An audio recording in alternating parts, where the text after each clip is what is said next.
Lalu kita bertanya, siapa ini Muldoko? Pernah nggak dia masuk Partai Demokrat? Kader Demokrat atau dia bukan? Nggak pernah sedetik pun dia menjadi kader Demokrat. Tiba-tiba mau menjadi Ketua Umum Partai Demokrat. Kalau dia menggunakan kekuasaan, apalagi kalau atas nama Presiden, karena dia kepala staf Presiden. Iya. Ya toh, dalam kepala staf Presiden ditunjuk oleh Presiden, bukan dipilih oleh rakyat. Karena itu legitimasi kekuasaannya datang dari Presiden. Iya, betul. Ya, kalau Demokrat bisa diambil alih jadi pendukung pemerintah dan ada itu keinginan untuk 3 periode itu pasti akan terlaksana. Bahkan Pak SBY itu sampai ketika dilapori soal awal-awal ya, dilapori soal upaya Muldoko membegal Partai Demokrat ini, sampai mulut ada bahwa salah apa saya sama Muldoko ini.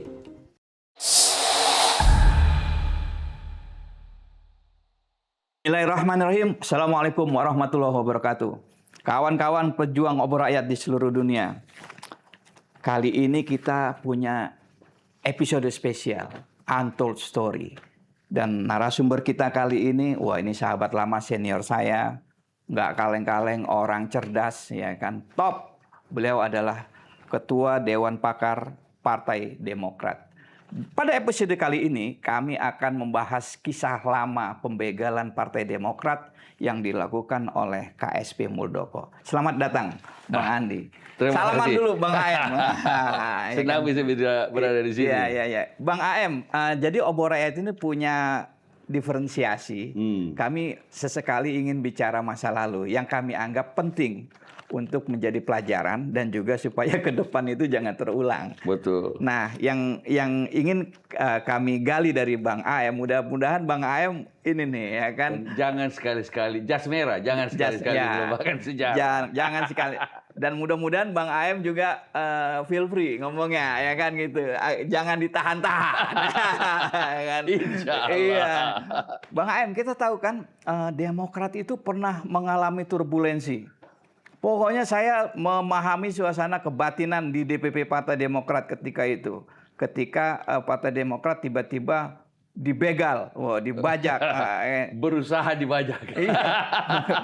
Mereka mau membajaknya, mengambil alih dengan cara bikin KLB, Kongres Luar Biasa, abal-abal. Ya alhamdulillah gagal juga. Tapi memang itu momen sejarah dari Partai Demokrat yang luar biasa, di mana kita punya pemimpin baru AHY waktu itu, hasil Kongres Partai Demokrat. Tiba-tiba entah dari mana tiba-tiba kita dengar bahwa ini Muldoko siap-siap mau bikin Kongres luar biasa. Lalu kita bertanya, siapa ini Muldoko? Pernah nggak dia masuk Partai Demokrat? Kader Demokrat atau dia bukan? Kita coba cek. Jangan-jangan dia apakah pernah mendaftar KTA? Punya KTA? Nggak ada juga. Nggak pernah sedetik pun dia menjadi kader Demokrat. Tiba-tiba mau menjadi Ketua Umum Partai Demokrat. Tapi kita dengar santer juga. Ada ketua-ketua DPC yang kemudian diajak ke Jakarta. Jadi rupanya mereka bekerja sama dengan kader-kader lama Partai Demokrat. Sebagian dari kader-kader itu sudah pindah partai, bukan lagi kader Demokrat. Ada juga yang masih sudah lama nggak aktif di partai, tapi nggak pernah mengatakan pindah partai. Lalu tiba-tiba bekerja sama dengan orang, mengajak beberapa ketua-ketua DPC datang ke Jakarta, ketemu dengan Muldoko. Lalu kemudian intinya bahwa inilah Muldoko, diperkenalkan dengan Pak Muldoko ini untuk sebagai pemimpin Demokrat ke depan, untuk siap-siap bikin Kongres luar biasa dan segala macam. Lah, ini ketua-ketua DPC juga kan kaget-kaget juga. Mereka nggak tahu ketemu Muldoko itu agendanya apa? Nggak tahu kan, diajak ke Jakarta oleh beberapa senior Partai Demokrat yang sebagian sekali lagi sudah pindah partai, sudah tidak aktif, tapi tiba-tiba diajak ke Jakarta. Lalu di Jakarta ketemu Pak Muldoko. Cuma kemudian mereka kan ini juga sebagian terus kemudian ada beberapa kemudian datang ke DPP melaporkan bahwa kita dipanggil dibawa sama si ini, dibawa ketemu Pak Muldoko, tapi sepertinya kok niatannya kurang bagus ini. Melaporlah ke DPP. Januari akhir mungkin ya 2021 kali. Jadi ya, kemudian dari laporan itu kita ceklah beberapa daerah bahwa ternyata benar juga ada beberapa lagi yang diajak juga ke Jakarta. Ada yang tidak mau, ada yang mau. Dan yang mau ini mungkin separuh ya pengen mau tahu juga, tapi kemudian melapor ke DPP. Karena itu setelah laporan itu tampaknya sudah mulai kelihatan makin jelas polanya. Disinilah yang dilakukan oleh AHY decisive, artinya sebuah keputusan yang tepat dan kemudian berani adalah langsung bikin konferensi pers. Iya. Di DPP langsung bikin konferensi pers bahwa ada gerakan-gerakan yang tampaknya untuk mengambil alih Partai Demokrat yang dilakukan oleh kemudian KSP Muldoko. Lalu kemudian menyampaikan aja informasi begini. Yang kemudian kita lihat kan waktu itu kemudian Pak Muldoko bikin video bikin konferensi pers juga bahwa dia tidak punya keinginan membantah lah. Membantah segala macam, tapi kan kita tahu ini ada saksi-saksinya apa segala macam. Iya. Nah, tiba-tiba lagi nggak berapa lama kemudian, benar juga, langsung bikin KLB di Deli Serdang itu. Iya. Yang kita cek juga, siapa-siapa yang datang. Jangan-jangan ada juga yang datang kan begitu. Kita cek dari pemilik suara itu mestinya kan 514 DPC, 34 provinsi DPD. Yang hadir hanya 33 ketua DPC, lalu kemudian 1 ketua DPD. Dari 514 DPC dan juga dari 34 itu 1 yang hadir. Selebihnya kita kan ada juga videonya, Ini tidak jelas semua siapa ini. Kayaknya itu cuma ada entah siapa yang dipasangin jaket, lalu kelihatan seperti hadirin begitu. Jadi jauh dari persyaratan yang ada di ADRT. ADRT kan harusnya 2/3. Yang hadir dan kemudian dari 514. Jadi jauh sekali. Karena itu tentu saja itu abal-abal. Cuma kita juga tahu abal-abal. Pertama lagi pula ini Muldoko ini siapa? Iya. Tapi memang kalau kita pikir-pikir ya nafsu kekuasaan atau kemudian juga ada skema memang untuk mengambil alih Partai Demokrat. Iya. Ini kita kemudian harus melihatnya secara retrospektif bagaimana, apa dan sebagainya. Tetapi yang pertama AHY kita lihat begitu decisive.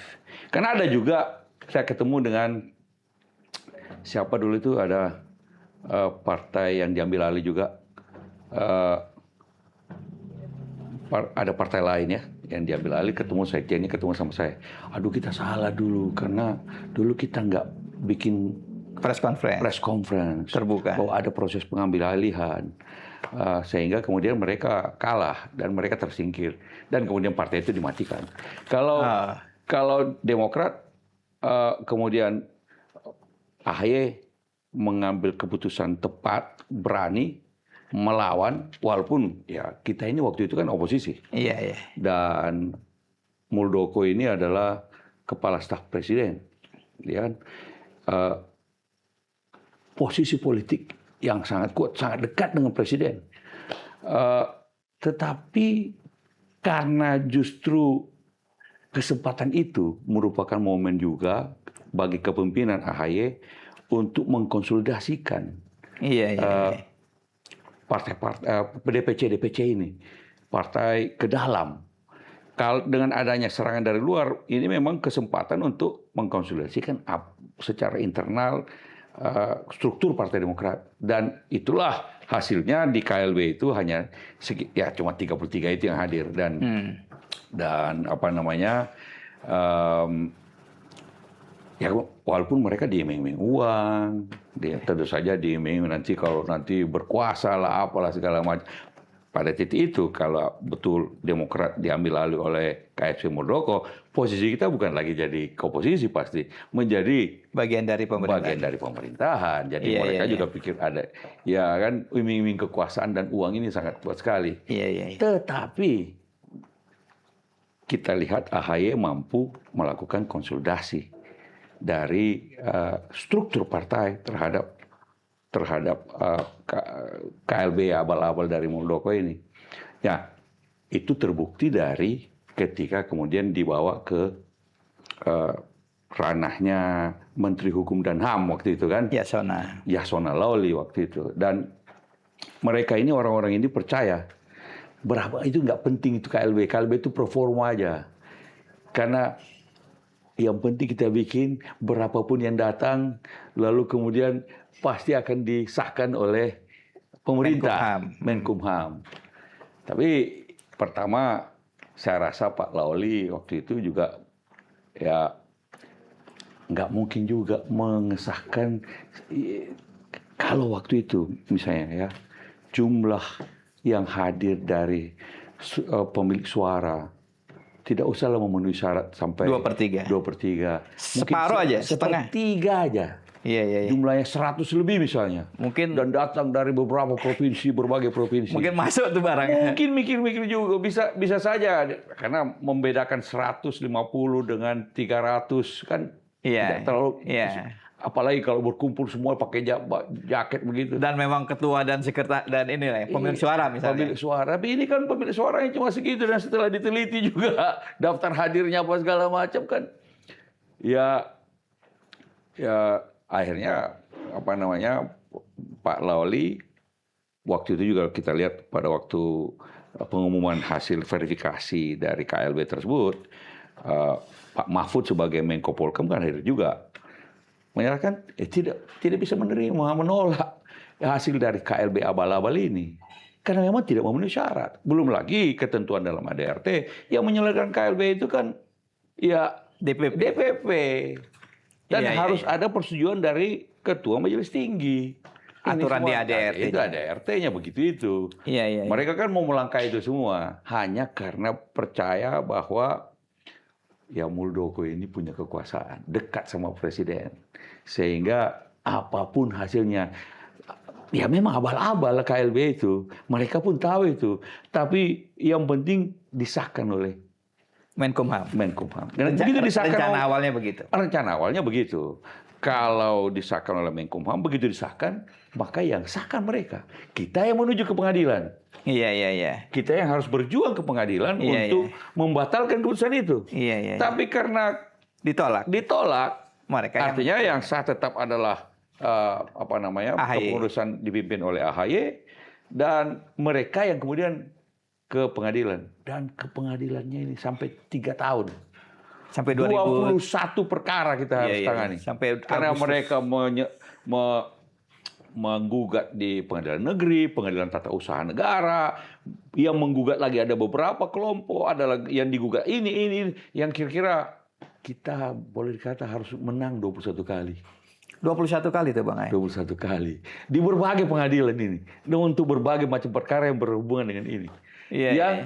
Dan kita harus menang semuanya. Karena kita menang ini, kalau dibanding, dia menang kan menang lagi dia. Iya. Kita menang dibanding, di kasasi menang lagi dia, sampai urusan sampai di kasasi. Dan mereka cukup menang 1 kali aja. Iya, di ujung aja. Di ujung aja dia menang. Iya. Maka ini selesai lagi juga. Iya. Jadi kita 3 tahun dalam rangka bersamaan dengan persiapan menuju pemilu 2024. Terpecah. Sehingga memang ya konsentrasi kita. Dan juga urusan dengan pengadilan ini kan bayar lawyer juga mahal juga. Karena mereka menggunakan lawyer yang terbaik, kita juga harus menggunakan lawyer yang baik. Hanya sekedar untuk mengungkapkan fakta-fakta sebenarnya dari perkara ini. 3 tahun. Siapa waktu itu lawyernya? Kan ada Hinca. Siapa aja? Ke dalam ada, tetapi kan kemudian kita juga menggunakan siapa Bung yang dulu anggota Mahkamah Konstitusi. Oh, Julvan. ya siapa namanya? Ya ketua MK itu Ya, ya, yang dari PBB ya. Ya. Ya. Jadi Betul. ya singkat kata mereka ditolak semua, dan bagi saya hikmahnya yang paling besar adalah bahwa pertama AHY, kepemimpinan AHY ini kawah Chandra di muka dari AHY. Iya. Dan dia mampu melewati ini semua, proses ini semua. Ujian pertama AHY itu. Ujian pertama AHY sebagai lawan Muldoko. Langsung. Bagus juga, Bang. Saya melihat bagus juga. Cuman waktu itu saya ngerinya gini, Bang. Kita kan ingat 96. Ya. Ketika Abang ingat Kongres PDIP Medan yang memilih Suryadi. Oh iya. Iya kan? Tapi betul. Bukan itu, yang saya ingat itu 27 Juli DPP di Ponorogo diserang, ya kan? Saya kepikiran ini apakah DPP diproklamasi juga? Oh, kalau kita kalah kemudian terpaksa kita harus melawan. Kan ada gosip tuh, ini sebentar lagi diduduki, ya, kan gitu kan? Setelah KLB itu bahkan udah siap-siap belum sih Bang itu? Setelah KLB? Oh, pertama kita harus melawan, mempertahankan sampai titik darah terakhir lah. Termasuk Pak SBY juga. Kalau perlu turun Pak SBY. Tetapi ya pertama alhamdulillah kita ya angkat topi juga, Pak Lawli tetap punya integritas dan mengatakan bahwa ini KLB itu tidak sah, ya kan? Itu. Tapi kemudian proses pengadilan. Proses pengadilan ini kita khawatir juga kalau kemudian tiba-tiba masuk angin. Cuma karena kami di Demokrat juga membawa isu ini ke publik. Ke tempat terang. Ke tempat terang. Supaya publik juga bisa melihat. Dan proses peradilan itu juga kemudian diikuti oleh publik. Iya. Harapan kita, ya alhamdulillah dengan itu pengadilan berjalan secara lurus. Sehingga kemudian yang sah memang dianggap sah, yang abal-abal dianggap abal-abal. Itulah walaupun kita tahu bahwa memang secara politik ini penting dalam konteks pergulatan kekuasaan di Indonesia. Iya. Posisi Partai Demokrat, kalau Partai Demokrat waktu itu bisa diambil alih, maka Partai Demokrat pasti menjadi bagian dari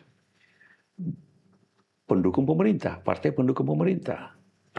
Waktu itu kita tahu di ujung-ujung masa jabatan Presiden Jokowi kan ada isu-isu tentang 3 periode. Iya. Ada dan kalau mau melakukan mengubah konstitusi menjadi memberikan presiden menjadi 3 periode, maka kan harus mendapat dukungan di MPR 2/3. Iya. Kalau tanpa partai, PDIP pasti menolak. Gerindra menolak. Tapi kalau Golkar sudah PDIP juga menolak nih. Kalau PDIP menolak, Demokrat juga menolak tuh.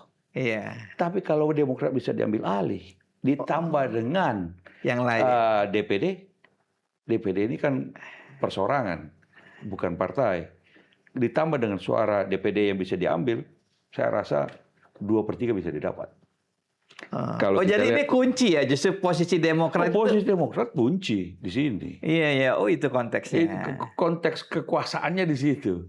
Kalau Demokrat bisa diambil alih jadi pendukung pemerintah dan itu keinginan untuk 3 periode itu pasti akan terlaksana.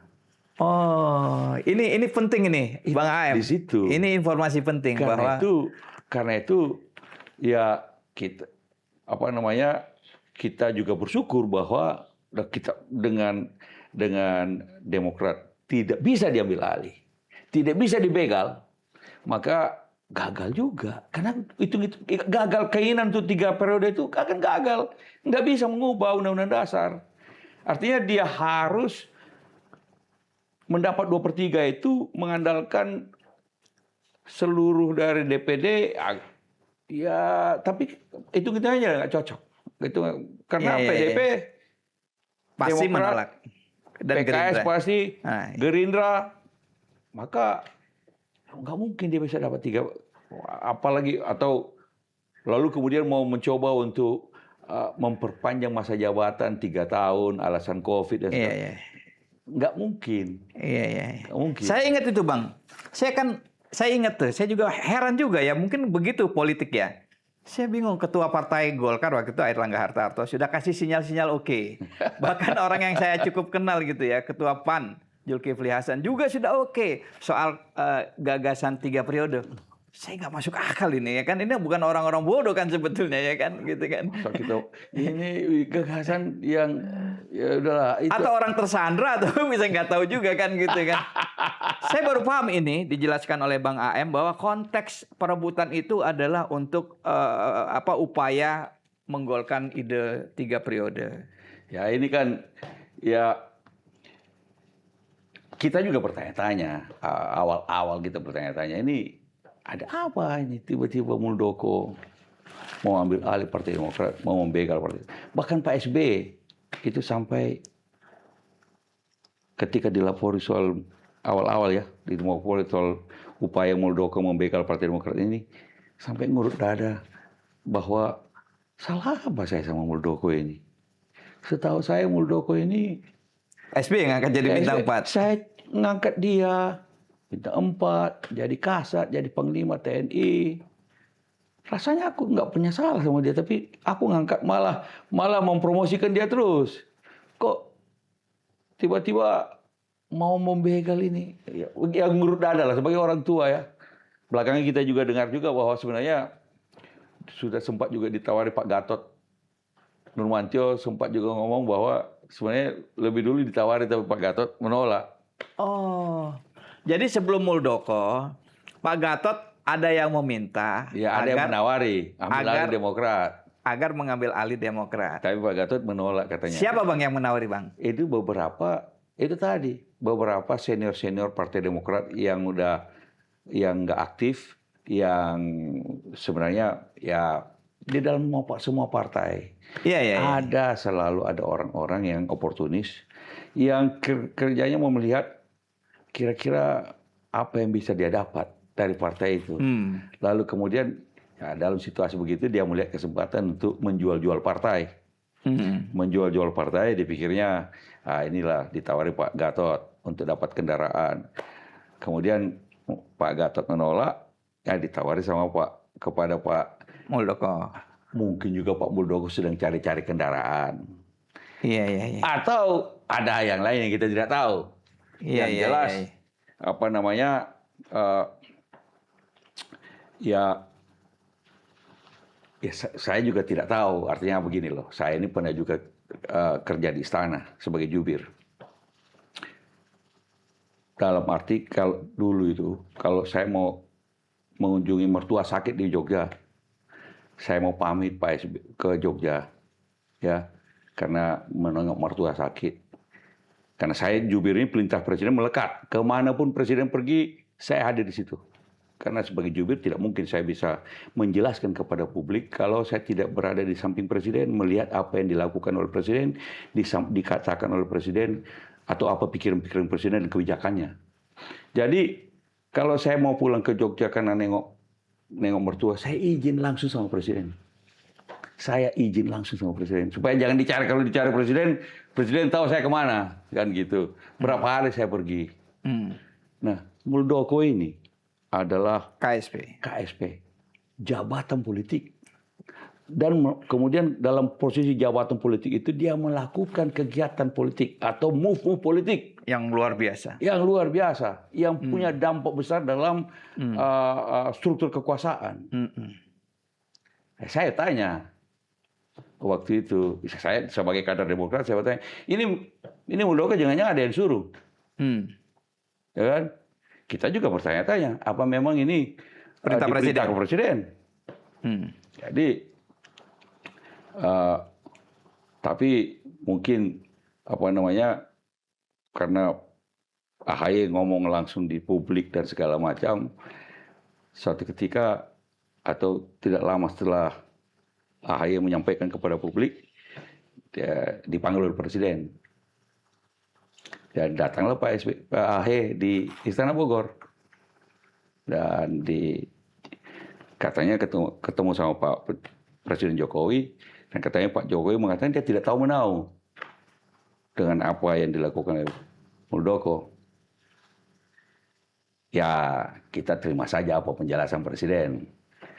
Yang penting bahwa ya kita berharap kalaupun ini adalah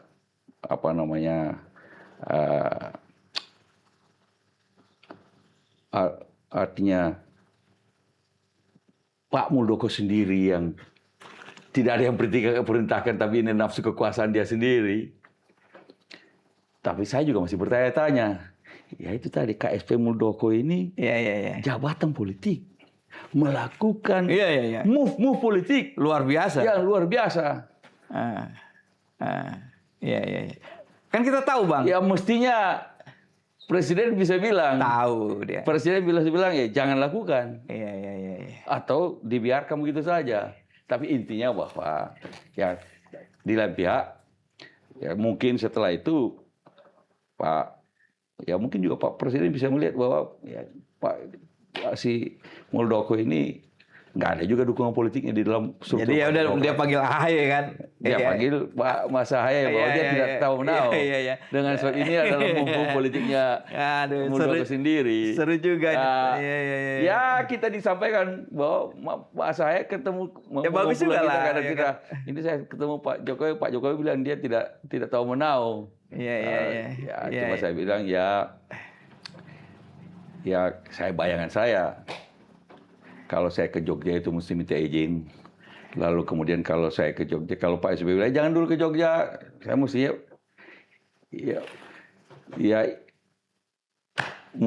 saya cuma berharap mestinya tidak perlu sampai Muldoko melakukan KLB abal-abal itu maupun politik yang tidak perlu dan tidak berdasar. Gitu loh.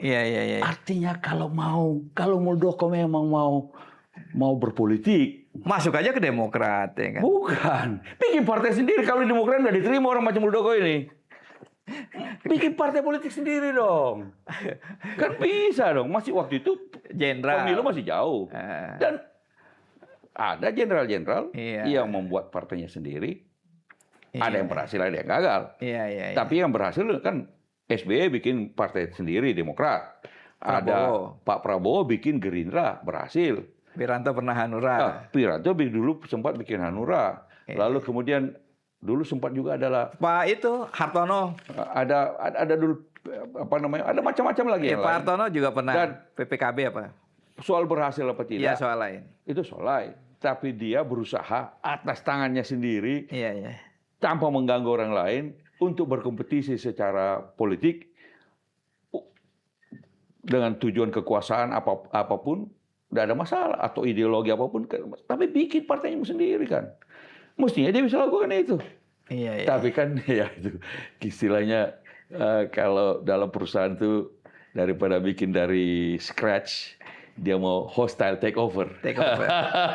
Dia mau ambil ya udah jadi aja lah. Hostile takeover. Takeover dengan menurunkan harga saham dulu ya kan. Dan itu tadi posisinya dalam konteks perubahan konstitusi. Menjadi karena kita punya kursi waktu itu, kalau tidak salah waktu itu berapa, 54 kursi ini sangat berarti di dalam konstelasi kalau mau bicara tentang 3 periode. Kadang-kadang memang yang jumlahnya bukan mayoritas justru menjadi penentu kan. Justru menjadi penentu ketika terjadi swing gitu. Karena ada aturan perubahan konstitusi kan ada 2/3. Ada hitung-hitungannya jumlahnya dan gitu lah yang harus dipenuhi. Karena itu dia tidak mau berusaha untuk membangun partai yang dari awal kan. Kalau karena sekarang kan boleh bebas. Bikin partai. Saya terserah misalnya sekarang ini dalam rangka 2029 dia mau bikin partai sendiri. Terserah juga, boleh juga kok sekarang. Dan penting memang memenuhi syarat untuk ikut pemilu. Dan memang lebih mudah Mau jadi presiden boleh sekarang. Sekarang Iya, syarat iya. dari Mahkamah Konstitusi 0%. 0%. Artinya Iya, iya, untuk iya. mencalon presiden yang penting ikut pemilu. Iya, Kan iya, iya. begitu. Nah, jadi yang penting bikin aturan keikutsertaan dalam pemilu di undang-undang juga jelas. Ya kan harus punya cabang 75% atau di berapa itu? Ya kan? berapa persen di sekarang kecamatan. cabang di seluruh provinsi, Di kecamatan di 75 kabupaten kalau kota nggak? ada Iya, iya, iya. persentasenya, lalu kemudian ya bikinlah itu. Iya, iya. Dan terbuka bukan hanya untuk Muldoko, untuk siapapun sekarang ini. Mahal bang, lebih gampang membegal kan gitu kan. Jadi dia kasih uang saja, Iya, ketua-ketua DPC iya, dijanjiin uang, lalu Iya, iya. kemudian Tapi kan kita nggak lupa bang, mohon maaf ya bang, Pak Jokowi itu kan orang Solo bang. Orang Solo kan abang tahu, kerisnya di belakang bang. Kalau orang Makassar, keris badiknya di mana bang? di depan kalau kita. Di depan, Tapi bagi kan? kami bukan urusan itu. Ya kita terima face value lah apa yang disampaikan oleh Pak Jokowi, bahwa dia tidak tahu menau, bahwa ini adalah urusan ambisi kekuasaan dari Pak Muldoko. Ya sudah kita terima itulah. Yang penting bahwa ya kita bersyukur, itu tadi saya katakan bahwa hikmahnya adalah kemudian AHY menjadi ujian dan lulus dalam ujian tersebut. Iya, iya, Yang kedua, hikmahnya bagi Partai Demokrat sekarang konsolidasi. Yang hantu belau, keluar sendiri. yang tukang jual partai, yang memang hanya mau menggunakan Demokrat sebagai bergening kekuasaan semata untuk tujuan-tujuan yang tidak jelas itu, ini otomatis tersingkir sendiri.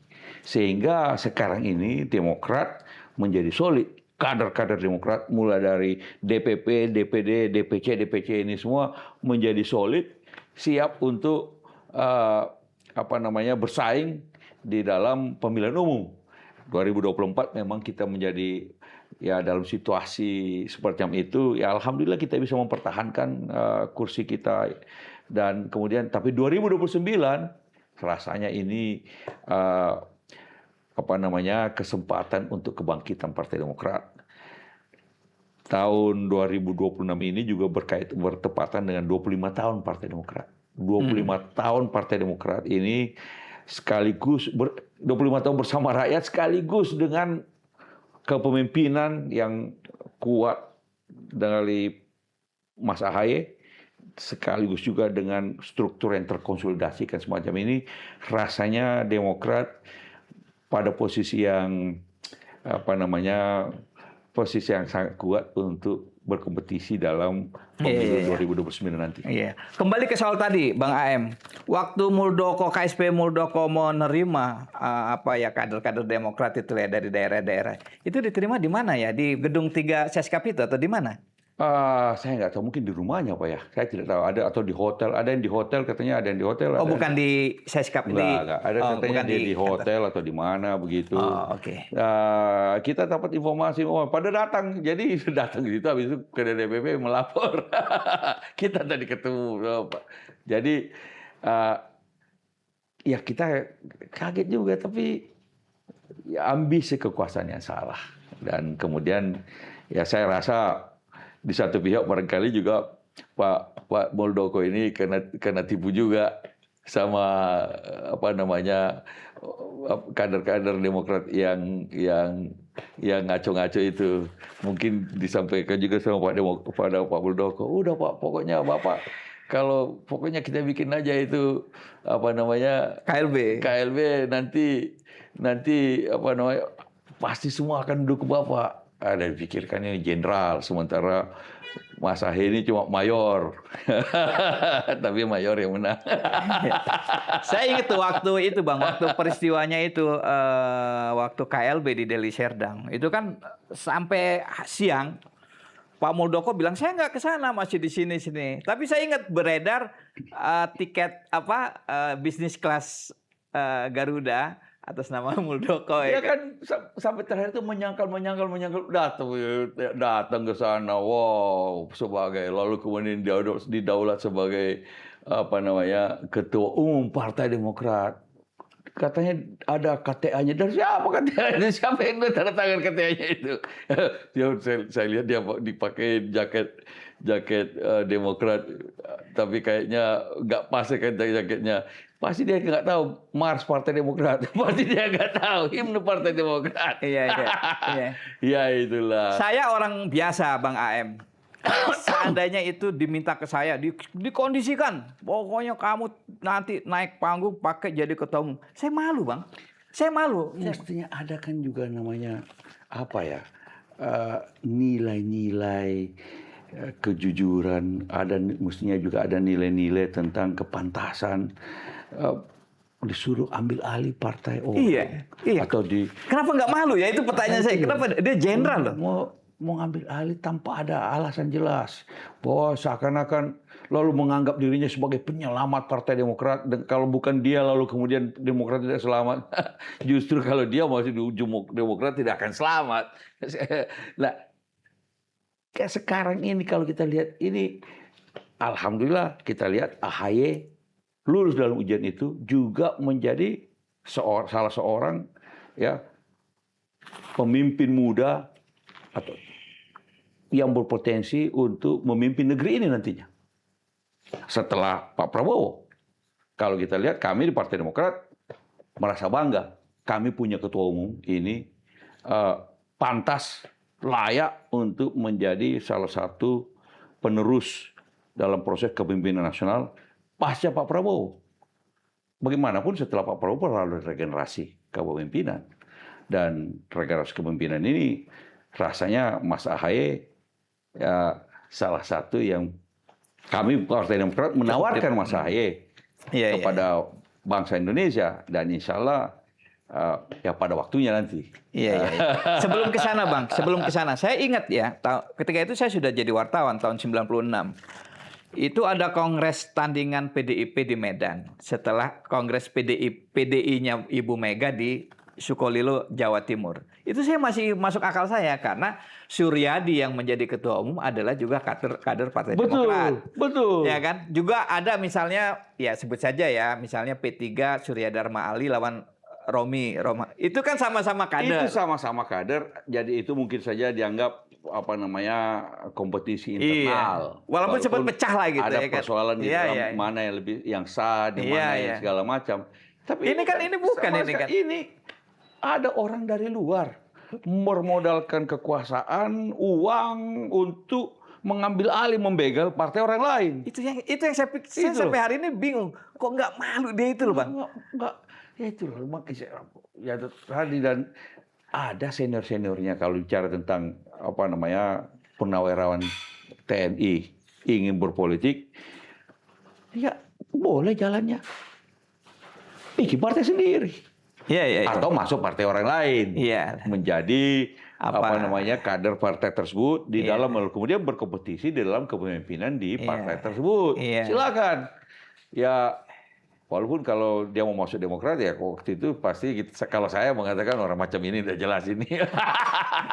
Tapi dia bisa aja kalau dia mau masuk di partai. Karena kan kalau kita lihat beberapa purnawirawan TNI kan di Demokrat juga banyak purnawirawan TNI yang kemudian masuk dalam struktur partai. Ini Menteri Iftitah itu kan mantan TNI juga. Mas Osi Dermawan, Wakil Menteri ATR BPN juga dari apa namanya mantan purnawirawan TNI juga. Bang Nara. Atau Bang Nara, yang senior-senior banyak lagi. Zamannya Pak SBY dulu kan ada Pak Mangindaan. Ada macam-macam dulu. Nah, boleh masuk partai, bersaing di dalam proses kepemimpinan di partai itu untuk menjadi kader-kader terbaik. Nah, termasuk jadi ketua umum. Di Demokrat menjadi ketua umum itu kan ini sekarang aja yang kebetulan putranya Pak SBY, tapi sebelum-sebelumnya kan termasuk saya kan sempat bersaing untuk menjadi ketua umum Partai Demokrat. Di partai lain pun demikian. Ada purnawirawan TNI yang kemudian jadi sekjen partai, Pak Lodewijk tuh di Golkar. Di partai lain juga saya rasa ada juga. Di Gerindra saya rasa banyak juga nih Gerindra. Menlu ini Pak Sugiono, ada Yunus Yosvia. Banyak sekali. Banyak. Nah, jalannya masuk di partai yang sudah ada atau bikin partai sendiri. Yang bikin partai sendiri juga itu tadi kita bilang juga ada sejarahnya. Iya, Dan iya. nah kalau tidak mau bikin partai sendiri, tidak mau juga masuk partai orang lain, tapi mau membegal lah, itu yang persoalan. Pasti itu kita lawan. Iya, iya. Itu lucu. Nah, pasca itu Bang AM, bagaimana hubungan Pak SBY mungkin ya dengan Pak Jokowi? Kalau Pak SBY kan ya kita sama dengan kami semua menerima aja sebagai face value penjelasan dari Pak Jokowi. Harapan kita tentu saja dalam proses itu semua Pak Muldoko tidak menggunakan fasilitas dan kekuasaan negara. Kalau dia mau fight dengan kita, kan dalam proses Itu saya yakin itu jawaban normatif Bang. Itu jawaban. Kalau aslinya gimana? Ya kan kita takut juga. Artinya bagaimana kalau dia menggunakan kekuasaan, apalagi kalau atas nama presiden, karena dia kepala staf presiden. Iya. Ya toh, dalam kepala staf presiden ditunjuk oleh presiden, bukan dipilih oleh rakyat. Karena itu legitimasi kekuasaannya datang dari presiden. Iya, betul. Ya, nah, yang kita khawatirkan bagaimana kalau dia menggunakan nama presiden, kemudian melakukan move politik terhadap Partai Demokrat. Dan di situ persoalannya yang kita khawatirkan. Termasuk juga mempengaruhi pengadilan kalau itu terjadi di pengadilan, kan gitu. Iya. Itulah sebabnya kita was-was terus dan energi kita terkuras habis dalam proses peradilan. Iya. Di semua tingkatan. Iya. Dan di semua perkara. Sangat mengganggu secara psikologis. Mengganggu karena mereka cukup menang satu kali aja, waduh. Di ujung, bubar semua. Bubar semua. Kita menang 20, dia menang 1 di ujung. Menang 1 di ujung, otomatis dia yang sah. Iya, langsung yang bayangan saya, langsung turun. Katanya mereka sudah mau siap-siap mau ngambil alih. Iya. Kantor DPP Partai Demokrat, mau ambil alih lah. Ini semua mau diambil alih. Lalu kemudian itu kita dengar-dengar, ya kan, dan apa namanya, mereka sepertinya yakin betul. Yakin ya Bang ya? Yakin betul bahwa di pengadilan mereka menang. Ya sama yakinnya bahwa nanti di Kumham mereka pasti yang disahkan. Diterima. Dan ya kita kan begini-begini terus nih. Ya kalau bagaimana kalau benar? Oh, terpaksa kita ya bagaimana kita melawannya kan begitu. Kita tidak punya kekuasaan kok, kita berada oposisi. Iya, satu-satunya yang bisa kita andalkan adalah kembalikan bahwa itu ke publik, menjadi isu publik. Setiap proses itu kita jelaskan, Pak AHY langsung kepada publik memberikan konferensi pers dalam proses perlawanan terhadap Muldoko ini. Dan kemudian saya rasa alhamdulillah publik melihat semuanya dan simpati publik kepada Partai Demokrat luar biasa. Orang-orang yang tidak mengikuti politik, tapi begitu ada peristiwa ini kan disiarkan oleh media massa, simpatinya datang kepada kami. Dan ya dari di mana-mana mendoakan kita kemana-mana, mendoakan supaya Mas AHY menang. Dan dengan itu juga kemudian standing Mas AHY di muka publik juga dengan kepemimpinannya yang kuat juga legitimate jadi. Menjadi legitimate. Dan setelah itu selesai, ya saya tadi mengatakan bahwa hikmahnya adalah ini menjadi kawat cendera di muka dari AHY sebagai ketum Partai Demokrat dan dia lulus. Dan ya apa namanya, dengan lulusnya itu dia menjadi lebih kuat. Dia menjadi lebih kuat dan partai lebih terkonsolidasikan. Jadi kita sekarang ini satu komando. Jelas itu. AHY pernah dipanggil Pak Jokowi ke Istana Bogor. Nah, dan Pak Jokowi menjelaskan bahwa dia tidak tahu menau. Oke lah, itu kita terima lah penjelasan. Kita terima penjelasan itu.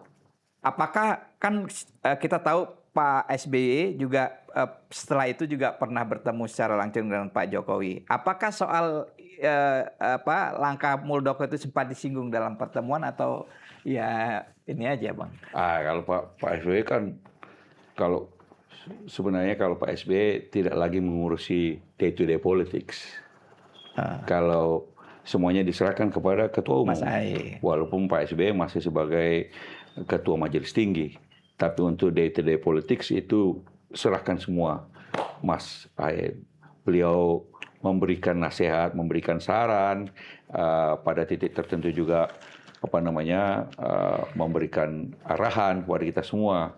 Intinya ini kalau beliau kita fight sampai kapanpun. Tapi kalau keluar Pak SBY ya artinya dalam berbagai macam acara kenegaraan ketemu juga Pak Jokowi, ketemu kalau diundang Pak Prabowo kan sekarang Pak SBY mesti datang, kalau Pak Jokowi ada juga yang kalau dengan Ibu Mega juga tidak ada masalah. Ya, artinya sebagai mantan kepala negara, beliau menjalankan tugasnya sebagai negarawan yang pernah menjadi presiden, mantan presiden. Artinya hadir dalam acara-acara kenegaraan kalau memang pas diundang atau kalau diajak bertemu oleh presiden yang sedang menjabat. Posisi beliau begitu. Kalau pembicaraan lagi yang lebih spesifik tentang politik, biasanya beliau tidak melakukan di depan publik lah. Oke. Terakhir soal ini, Bang Aem, hubungan kan Pak SBY mengangkat Pak Muldoko menjadikan jenderal. Terakhir yang Bang Aem dengar bagaimana hubungan Pak Muldoko dengan Pak SBY? Apakah kemudian terjadi komunikasi? Saya nggak pernah komunikasi lagi. Saya rasa nggak pernah komunikasi lagi. Mungkin malu hati juga dia. Kita juga ngapain mau komunikasi dengan orang ini? Persona non grata. Di persona non grata kan. Ini bukan persona non grata, Bang. Di atas persona non grata itu deportasi. Bang, ini soal lain, Bang. Ini soal lain. Semoga Bang Aem berkenan menjawabnya. Jadi masih pagi banget, masih pagi sekali, Pak Jokowi sudah bilang 2 periode Prabowo Gibran. Bagaimana sikap Demokrat? Kalau Prabowo mungkin oke ya, Demokrat. Saya rasa Demokrat tadi Bang Aem menyinggung akan membersamai Prabowo 2 periode atau apa gitu. Tapi kalau yang Gibran gimana, Bang? Begini, kalau kami kan komitmennya adalah mendukung Pak Prabowo sampai akhir masa jabatannya di 2029 ini. Kan ini komitmen kita. Dan tetapi bagi Partai Demokrat sekarang ini mode pemerintahan. Artinya begini loh, ada siklus politik 5 tahun sekali. Dan sekarang ini 2026 merasa masih jauh dari pemilu. Sehabis pemilu kita masuk mode pemerintahan, artinya mode-nya itu sekarang menjalankan pemerintahan, apalagi Mas Ahaye juga bagian dari kabinet sebagai Menko Infrastruktur dan Pembangunan Kawasan ya. Itu yang fokusnya sehingga bagi Partai Demokrat sekarang ini pada tahap konsolidasi. Musda, muscap nantinya tahun depan baru kita selesaikan muscap. Tahun ini musda pada tingkat provinsi ya. Setelah itu kemudian tahun depan kita selesaikan muscap. Bersamaan dengan itu sudah waktunya juga masuk ke mode pemilu dalam menghadapi pemilu ke depan. Tapi sekarang ini makanya mau bicara tentang 2 periode ini, 2 periode itu, apa nggak terlalu dini bicara soal macam itu. Iya. Yang bagi kami berkomitmen mendukung Pak Prabowo menyelesaikan tugasnya. Setelah itu untuk 2029 kita lihat lagi bagaimana. Kan Pak Prabowo sendiri mau maju lagi dengan siapa dan segalanya kita belum tahu juga. Bahwa ada yang punya keinginan begini atau begitu, sah-sah saja sebagai keinginan. Tetapi kan ada waktunya nanti Pak Prabowo tentu saja nanti akan memutuskan sendiri bagaimana.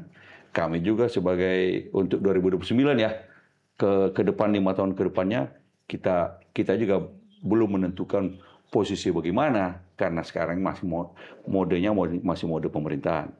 Iya. Tapi Bang Aem dengar nggak, Bang? Kalau dari versi Pak Jokowi kan ingin anaknya Gibran tetap menjadi wapres 2029-2034. Cuman respon kubu Pak Prabowo kelihatannya masih sepoi-sepoi aja ini kan. Kalau berpasangan itu kan harus dua pihak. Ya kalau itu tanya Pak Prabowo dong, bukan tanya sama kita kan gitu loh. Ya, tanya Pak Prabowo bagaimana, mau sama siapa atau bagaimana. Nah, kalau kami kan sekarang ini masih belum memikirkan itu karena kita masih dalam konsolidasi partai dan menjalankan pemerintahan. Dan mungkin kalau sudah dekat-dekat pemilu, baru kita putuskan bagaimana. Kan kita juga belum tahu ini. Kalau soal pasangan dengan siapa, wah itu terlalu spekulatif untuk bicara semacam ini. Yang terakhir Bang, tema terakhir ini, itu memang saya juga kaget juga sebetulnya, masih jauh benar ini Pak Jokowi pengen anaknya jadi wapres 2 periode, ya kan gitu.